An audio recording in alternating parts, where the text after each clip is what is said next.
मित्रांनो, ही कविता छत्रपती शिवाजी महाराज यांच्यावरती आहे। कविता कशी वाटते सांगायला विसरू नका। कवितेचं नाव आहे मित्रांनो जन्मला सूर्य।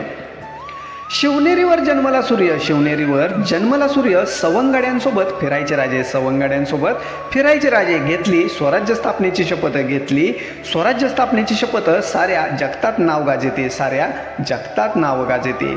सर्व विद्याकला गनिमिकावा, सर्व विद्याकला गनिमिकावा, यात शिवाजीराजे पारंगत झाले, यात शिवाजीराजे पारंगत झाले। स्वराज्यासाठी जे आलेत आडवे, स्वराज्यासाठी जे आलेत आडवे, शिवरायांनी त्यांना यम सदनास धाडले, यम सदनास धाडले। नेतृत्व कसं असावं हे राजांकडून शिकावं, नेतृत्व कसं असावं हे राजांकडून शिकावं। चौकटी बाहेरचा विचार, चौकटी बाहेरचा विचार, आत्मविश्वास हे गुण शिवरायांकडून घ्यावं, हे गुण शिवरायांकडून घ्यावं। मूल्यांशी तडजोड नाही, मूल्यांशी तडजोड नाही, मी जिंकणारच हा केला विचार, मी जिंकणारच हा केला विचार। म्हणूनच पूर्णत्वास आला, म्हणूनच पूर्णत्वास आला स्वराज्याचा हा पोलादी निर्धार, स्वराज्याचा हा पोलादी निर्धार। मित्रांनो, कविता कशी वाटली सांगायला विसरू नका।